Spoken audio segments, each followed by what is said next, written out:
Assalamualaikum warahmatullahi wabarakatuh. Perkenalkan, saya Nurlela SE MSI, dosen tetap Program Studi Manajemen pada Fakultas Ekonomi dan Bisnis Universitas Lembah Dempo. Video ini dibuat dengan tujuan sebagai syarat sertifikasi dosen tahun 2026 dalam Unjuk Kerja Tridharma Perguruan Tinggi atau PDD UKT-PT pada aspek pengajaran. Pada kesempatan kali ini, saya akan membahas mata kuliah yang saya ampuh, yaitu Manajemen Lembaga Keuangan. Mata kuliah ini ditujukan kepada mahasiswa semester 6 dengan bobot 3 SKS. Mata kuliah ini meliputi 16 kali pertemuan dengan 14 kali materi, 1 kali UTS, dan 1 kali UAS. Mata kuliah Manajemen Lembaga Keuangan membahas konsep, prinsip, dan praktik pengelolaan lembaga keuangan, khususnya perbankan yang meliputi sistem keuangan Indonesia, manajemen dana, manajemen kredit, jasa-jasa perbankan, manajemen SDM, dan pemasaran perbankan, laporan dan analisis laporan keuangan bank, transformasi digital industri keuangan, serta keuangan syariah, inklusi keuangan, dan keuangan berkelanjutan. Di akhir perkuliahan, mahasiswa akan mempresentasikan proyek kelompok berupa studi kasus permasalahan bank-bank di Indonesia selama 5 tahun terakhir. Capaian pembelajaran pada mata kuliah ini meliputi 5 CPMK. CPMK 1 menjelaskan konsep dasar, fungsi, peran, dan sistem lembaga keuangan dalam perekonomian Indonesia. CPMK 2 menganalisis pengelolaan operasional lembaga perbankan yang meliputi penghimpunan dana, penyaluran kredit, jasa perbankan, serta pengelolaan sumber daya manusia dan pemasaran bank. CPMK 3 menganalisis laporan keuangan bank dan menilai tingkat kesehatan bank menggunakan rasio-rasio keuangan yang relevan. CPMK 4 menganalisis perkembangan transformasi digital industri keuangan, keuangan syariah, inklusi keuangan, dan sustainable finance atau ESG dalam mendukung daya saing lembaga keuangan. CPMK 5 menyusun hasil analisis terhadap suatu lembaga keuangan dalam bentuk laporan dan mempresentasikannya secara ilmiah sebagai solusi atas permasalahan manajerial. Metode pembelajaran yang saya pakai adalah metode delivery, interaction, dan assessment. Delivery, saya memberikan RPS dan materi kepada mahasiswa dan presentasi interaktif dengan mahasiswa yang dilakukan secara tatap muka. Interaction, saya melibatkan mahasiswa untuk berkontribusi atau berkomunikasi dua arah berupa diskusi dan tanya jawab serta refleksi bersama. Assessment, saya lakukan dengan melibatkan berbagai bentuk penilaian untuk mengukur pemahaman dan penguasaan materi mahasiswa dengan cara kuis, tugas kelompok, dan presentasi. Saya juga menerapkan student-centered learning pada mata kuliah ini. Berikut ini saya tampilkan proses belajar mengajar pada mata kuliah ini. Selamat menyaksikan. Bismillahirrahmanirrahim. Assalamualaikum warahmatullahi wabarakatuh. Alhamdulillah, ketemu lagi kita ya. Sehat?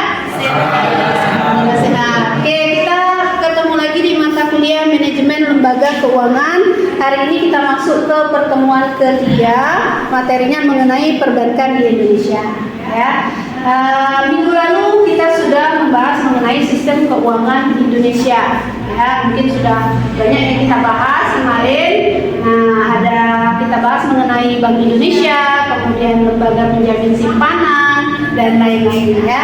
Kita kilas balik dulu.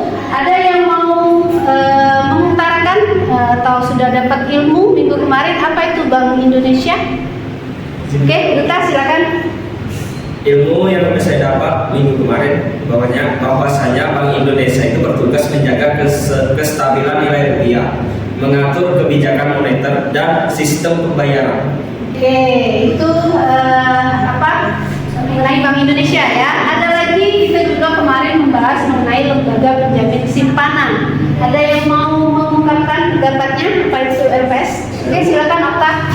Yang saya dapatkan di minggu kemarin itu lembaga pinjaman simpanan atau singkatan dari LPS bertugas menjamin simpanan nasabah bank dan menjaga stabilitas perbankan. Oke, menjaga stabilitas perbankan ya. Nah, itu ya. Kemudian ada lagi yang kita bahas mengenai lembaga-lembaga lainnya. Ada yang dari materi minggu kemarin. Silakan. Tadi cowok ya, cewek dulu kali ya. Silakan. Ada yang mau? Oke, silakan. Sally ya. Kesimpulan dari pertemuan sebelumnya KPI, OJK, LPS dan Kementerian Keuangan yaitu memiliki tugas yang berbeda tapi saling melengkapi. Kerjasama keempat lembaga tersebut sangat penting untuk menjaga kepercayaan masyarakat, stabilitas sistem keuangan dan pertumbuhan ekonomi Indonesia. Oke, alhamdulillah berarti nggak sia-sia ya minggu kemarin kita bahas itu. Nah hari ini kita akan bahas mengenai perbankan di Indonesia ya. Capaian pembelajaran mata kuliah ini yang pertama bahwa setelah mahasiswa mengikuti perkuliahan ini, mahasiswa itu diharapkan mampu menjelaskan pengertian dan fungsi bank dalam sistem keuangan Indonesia. Kemudian mahasiswa juga diharapkan mampu mengidentifikasi jenis-jenis bank berdasarkan fungsi, kepemilikan, kegiatan usaha, dan prinsip operasionalnya. Kemudian mahasiswa juga diharapkan mampu menjelaskan fungsi utama bank, peran bank dalam perekonomian, dan jasa-jasa perbankan. Ya, yang terakhir mahasiswa itu diharapkan mampu menganalisis perkembangan perbankan modern. Ya, ini yang capaian pembelajarannya. Materi yang akan kita bahas yang pertama mengenai definisi bank, kemudian jenis-jenis bank, fungsi utama bank, peran bank dalam perekonomian, jasa-jasa perbankan, dan perkembangan perbankan modern. Ya. Baik, kita masuk ke apa itu bank ya. Menurut kalian apa sih bank itu? Mungkin sehari-hari sering ya ke bank. Nah, kira-kira apa sih bank itu? Rizky? Ya, silakan. Penyimpanan penyaluran dana, investasi sama menabung. Oke, menabung, investasi, penyimpanan dana, ya. Ada lagi yang lain?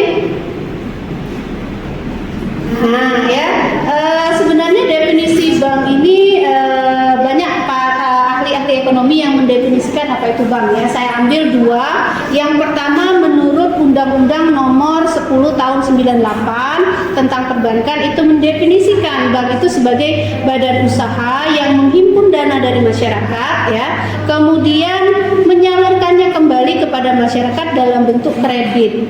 Tujuannya untuk apa? Tujuannya untuk meningkatkan taraf hidup rakyat banyak. Ya, jadi berdasarkan undang-undang bahwa bank itu menghimpun dana dari masyarakat, salurkan kembali dengan tujuan untuk meningkatkan taraf hidup rakyat banyak. Karena di masyarakat itu ada banyak orang-orang atau masyarakat yang ingin investasi, kemudian ingin membuka usaha. Nah, sedangkan mereka tidak punya dana yang cukup. Nah, bank itu sebagai penyedia dananya, jadi bisa pinjam untuk mengembangkan usaha atau untuk investasi. Kemudian menurut Miskin tahun 2019, bank itu merupakan lembaga keuangan yang berfungsi sebagai perantara, ya, perantara antara orang yang kelebihan dana kepada mereka yang kekurangan dana. Jadi bank itu disebut sebagai lembaga intermediari atau intermediasi, ya, menghimpun dana masyarakat yang kelebihan dana atau surplus dana, menyalurkannya kembali kepada mereka yang membutuhkan dana. Itu ya, itu definisi bank yang saya kutip ya, ada dua. Kemudian bank itu ada banyak ya, ada macam-macam ya. Ada bank Mandiri, ada bank BRI, ada bank Perkreditan Rakyat, macam-macam ya. Nah, bank itu kita kelompok-kelompokkan berdasarkan hal-hal tertentu. Yang pertama, bank itu kita kelompokkan berdasarkan fungsinya. Ada dua ya. Ada dua. Yang pertama bank umum, yang kedua bank Perkreditan Rakyat ya. Bank umum itu bank yang menghimpun dana masyarakat, menyalurkannya lagi dalam bentuk kredit, kemudian menyediakan jasa pembayaran, melayani transaksi nasional maupun internasional ya. Contohnya yang sering kita gunakan ada Bank Mandiri, BRI, Bank Sentral Asia dan lain sebagainya ya. Kemudian yang kedua, berdasarkan fungsinya ada yang disebut BPR atau Bank Perkreditan Rakyat, yaitu bank yang melaksanakan kegiatan secara konvensional atau syariah tetapi tidak memberikan jasa lalu lintas pembayaran. Ya, tadi itu bedanya dengan bank umum ya. Kalau bank umum tadi dia menyediakan jasa lalu lintas pembayaran. Kalau BPR tidak. Nah, BPR ini biasanya lebih ke rakyat kecil ya, adanya di pasar-pasar ya. Nah, itu tujuannya untuk meningkatkan taraf hidup rakyat ya. Karakteristiknya apa? Fokus pada pembiayaan UMKM. Makanya banyak bank perkreditan rakyat itu yang letaknya di dekat pasar tradisional. Karena tujuannya atau sasarannya itu memang UMKM. Kemudian tidak menerima giro ya, bedanya dengan bank umum. Kemudian tidak melayani falas ya, valuta asing. Kemudian operasional lebih sederhana dibanding bank umum ya, karena dia tidak melayani yang lalu lintas pembayaran tadi. Ini ya bisa dipahami untuk jenis-jenis bank berdasarkan fungsinya. Bisa ya, bisa dipahami. Ada yang mau ditanyakan? Belum ya, sampai sini cukup paham. Oke, kita lanjut berikutnya mengenai pengelompokan bank berdasarkan prinsip operasional ya. Nah, yang beragama Islam mungkin sudah familiar ya. Ada bank syariah, ada bank konvensional ya. Bank syariah itu melaksanakan prinsip perbankannya berdasarkan prinsip-prinsip syariah. Ada beberapa norma-norma yang harus dipatuhi dan tidak boleh dilanggar oleh bank syariah ya. Bank syariah itu tidak boleh ada unsur gharar, maisir ya. Kemudian tidak boleh ada unsur perjudian. Itu ya. Nah, contohnya apa? Kalau dulu ada banyak bank syariah ya, ada Bank Mandiri Syariah, BNI Syariah, kemudian ada BRI Syariah, BNI Syariah ya. Nah, kemudian bergabung menjadi satu namanya Bank Syariah Indonesia ya. Kalau dulu banyak ya, sekarang berubah karena sudah bergabung. Kemudian ada bank konvensional. Kalau bank syariah menjalankan operasionalnya berdasarkan prinsip syariah, kalau bank konvensional menjalankan usahanya berdasarkan prinsip bunga. Ya, kalau di bank syariah tidak ada bunga, adanya bagi hasil. Kalau di bank konvensional ada bunga. Ya, bunga inilah sebagai keuntungan bank. Jadi orang minjam ada bunganya, kemudian orang menyimpan juga dapat bunga. Ya. Nah, contohnya untuk produk konvensional itu ada tabungan, deposito, kredit konsumtif, ada kredit investasi. Ya. Kemudian berikutnya pengelompokan bank berdasarkan kepemilikannya. Ya. Bank itu ada yang milik pemerintah, ada juga bank milik swasta. Ya. Bank milik pemerintah contohnya apa? Bank Mandiri, Bank Rakyat Indonesia. Ya, BNI, ya itu bank milik pemerintah. Kemudian ada juga bank swasta ya. Bank swasta ini kepemilikannya dipegang oleh swasta, bukan pemerintah. Contohnya yang ada di Indonesia itu Bank Sentral Asia, ada Bank Mega, ya. Mungkin banyak lagi bank-bank yang lain yang kadang kita juga tidak tahu ya, belum pernah dengar ya. Karena biasanya bank yang swasta ini masih skala kecil. Ya. Ini berdasarkan kepemilikan. Kemudian berikutnya jenis bank lagi berdasarkan kepemilikan, ada bank asing dan ada bank campuran. Ya, bank asing itu kepemilikannya dipegang oleh luar negeri. Ya, contohnya apa? Ada Citibank, HSBC, ya. Kemudian ada bank campuran. Bank campuran ini kepemilikan bersama antara pihak nasional atau pemerintah kita dengan pihak asing.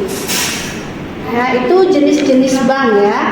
Jadi dikelompokkan berdasarkan fungsi-fungsi tertentu. Ya, tadi berdasarkan fungsinya, berdasarkan prinsip operasionalnya, kemudian berdasarkan kepemilikannya. Ya, ada 3 tadi ya. Bisa dipahami? Bisa. Oke. Kemudian fungsi utama bank ya, ada 3 fungsi utama. utama bank, tadi sudah kita bahas definisi bank itu menghimpun dana dari masyarakat, disalurkan lagi kepada masyarakat. Nah, menghimpun dana dari masyarakat itu kita kenal dengan istilah funding, ya, funding. Bank itu mengumpulkan masyarakat yang kelebihan dana atau surplus dana dengan cara apa? Dengan cara menabung, ya, kemudian buka deposito, ya, dan lain sebagainya. Contohnya ya giro, tabungan, deposito. Nah, dana-dana dari masyarakat ini, ya, dari deposito, dari tabungan dan lain sebagainya, itu disebut dana dari pihak ketiga. Kemudian fungsi utama bank yang kedua yaitu menyalurkan dana atau lending, ya, lending. Dana yang dihimpun tadi ya dari tabungan, deposito dan lain sebagainya itu akan disalurkan lagi kepada masyarakat yang membutuhkan, ya. Biasanya masyarakat itu membutuhkan dana itu macam-macam. Ada yang untuk memperbesar usaha, ada yang untuk investasi, ada yang untuk konsumtif, beli kulkas misalnya, ada kan? Ada beli motor, ya. Nah, itu namanya kredit konsumtif, ya.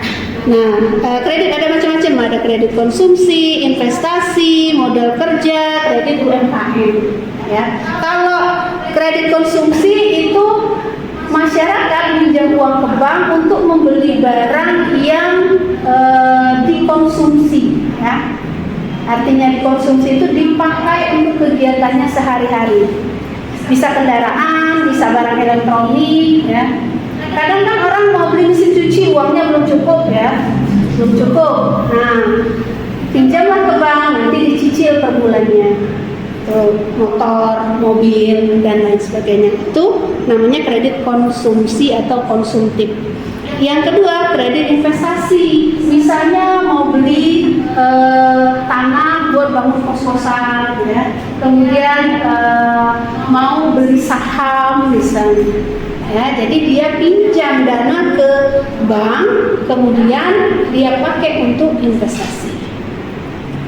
Berikutnya kredit modal kerja, ya. Seringkali orang yang punya usaha itu ingin memperbesar usahanya, tapi terkendala modal. Nah, solusinya salah satunya pinjam ke bank, ya, pinjam ke bank supaya usahanya bisa lebih berkembang lagi, mengatasi kebutuhan dana masyarakat. Berikutnya kredit UMKM, ya, mirip-mirip ya yang tadi modal kerja dengan UMKM. UMKM ini kan ada yang milik pemerintah, ada yang milik masyarakat, macam-macam, ya. Nah, sama dengan kegiatan usaha, kadang-kadang UMKM ini juga terkendala dana, ya, butuh dana untuk memperbesar usahanya. Caranya dengan pinjam ke bank atau lembaga keuangan. Yang berikutnya, fungsi utama bank itu memberikan jasa atau servis, ya. Ada macam-macam, misalnya ada transfer, kemudian ada inkaso, ada clearing, ya, internet banking, ATM. Sekarang malah berkembang, ya, banyak ada vintage dan lain sebagainya, ya. Tuh. Kemudian ini mengenai fungsi utama bank.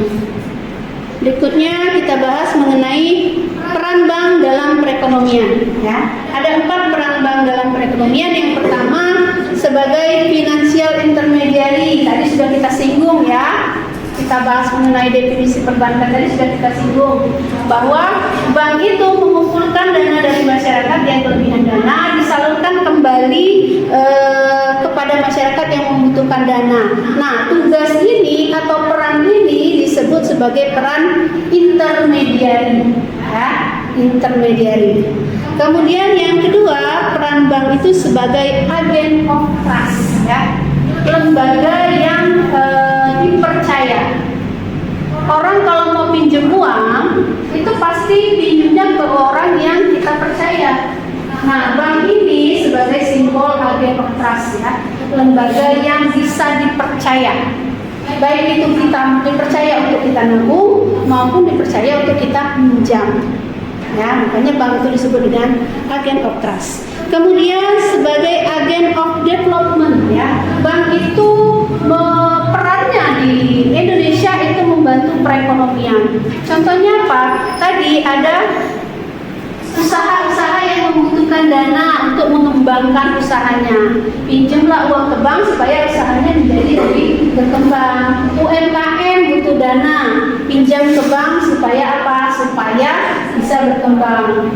Mau menyekolahkan anak ya, butuh dana. Ya kan sekolah kan sekarang mahal ya.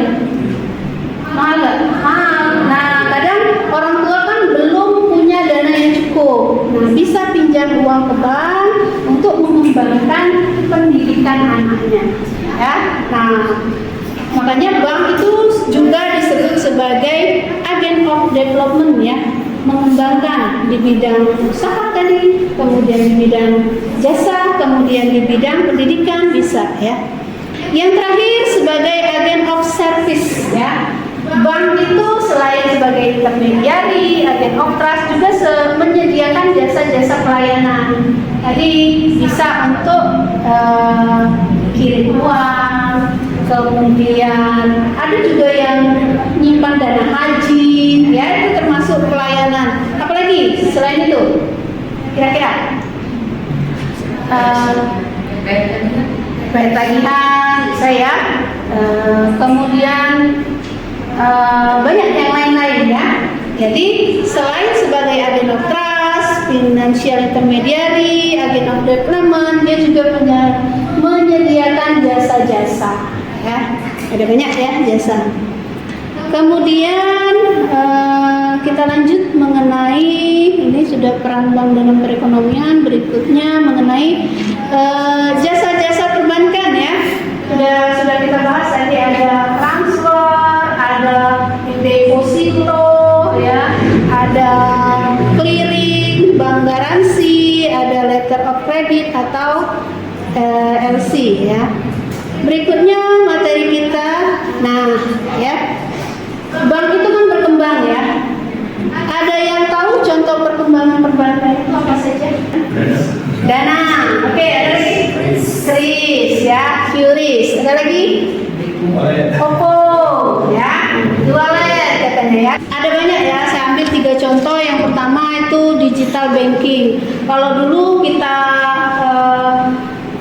mau nabung, mau nyimpan dan lain sebagainya itu harus datang ke banknya ya. Tapi sekarang tidak, sudah ada digital banking, cukup dengan smartphone saja itu kita sudah bisa melakukan transaksi ya. Dan setiap bank itu sudah punya digital bankingnya masing-masing. Contohnya di Mandiri ada Livin by Mandiri, kemudian di BSI ada Beyond by BSI ya, ada Wonder by banyak macam ya. Setiap bank itu punya digital bankingnya masing-masing ya. Jadi digital banking ini nasabah dapat membuka rekening, transfer, membayar tagihan, investasi, sampai mengajukan pinjaman pun bisa melalui aplikasi ya. Contohnya tadi sudah saya sebutkan, Livin by Mandiri, Brimo, kemudian Wonder by BNI, Beyond by BSI ya. Tuh. Nah, kemudian ini yang paling banyak digunakan anak Gen Z ya, pakai QRIS. Kenapa? Karena tidak perlu bawa uang cash untuk belanja, cukup scan barcode sudah terbayarkan. Praktis ya. Nah, kita tunggu nanti 5 tahun, 10 tahun yang akan datang, mungkin ada perkembangan yang lebih canggih lagi ya dari sistem perbankan kita. Nah, ini sangat memudahkan kita untuk belanja ya, cukup bawa HP, kuota internet, belanja cukup scan barcode sudah terbayarkan. Tapi dengan syarat ada saldonya ya. Kalau tidak ada saldonya nggak bisa. Kemudian ada yang namanya vintage collaboration ya. Nah, ini kolaborasi untuk memperluas layanan pembayaran digital dan meningkatkan inklusi keuangan. Contohnya itu bank bekerja sama dengan GoPay, kemudian bekerja sama dengan Oppo, Dana, Link Aja. Nah, ini biasanya dipakai usaha-usaha. Sekarang kalau dulu usaha-usaha yang sudah besar ya, sekarang usaha-usaha kecil pun sudah menggunakan ini ya. Karena seiring perkembangan ya belanja kemudian investasi itu pengennya praktis ya. Jadi sangat membantu baik masyarakat maupun pelaku usaha. Nah, hari ini cukup sampai di sini perkuliahan kita ya. Tadi sudah bahas mengenai definisi bank, jenis bank, fungsi utama bank ya. Ada tugas ya. Tugas ini silakan dikumpulkan waktunya 1 minggu, silakan dikumpulkan minggu depan. Tugasnya analisis kasus. Nanti mahasiswa silakan membentuk kelompok. Satu kelompok bisa terdiri 3 sampai 5 orang. Nanti pilih salah satu bank ya. Boleh bank yang ada di Indonesia, BRI, Mandiri, BCA atau BSI ya. Kemudian lakukan analisis mengenai satu profil singkat banknya, kemudian jenis bank berdasarkan fungsi, kepemilikan ya, prinsip operasional, produknya ya, kemudian kredit yang disalurkan ya, kan tiap bank itu punya produk masing-masing ya untuk kredit ini. Kemudian silakan dijelaskan jasa apa yang disediakan oleh bank tersebut ya. Kemudian yang terakhir, bagaimana peran bank tersebut dalam mendukung perekonomian Indonesia. Silakan mahasiswa mencari sumber dari berbagai sumber ya. Boleh melalui website resmi banknya, boleh melalui buku, boleh melalui jurnal ya. Kumpulkan sebanyak-banyaknya, dibuat dalam bentuk makalah. Ini ketentuan makalahnya ya. Ini tugas kelompok ya, bukan tugas individu. Kemudian gunakan referensi yang valid ya, jangan ambil website yang abal-abal. Kemudian diketik Times New Roman 12, ketentuan lainnya ada standar penulisan di sini. Kemudian sumbernya harus dicantumkan ya, sumbernya harus dicantumkan. Oke, sampai sini ada pertanyaan? Cukup paham ya? Cukup paham. Minggu depan pertemuan keempat kita akan ada kuis. Kuis ini merupakan rangkuman dari pertemuan 1, 2, dan 3. Silakan dicari informasi sebanyak-banyaknya untuk menjawab kuis kita minggu depan. Oke, demikian pertemuan kita hari ini. Saya akhiri. Assalamualaikum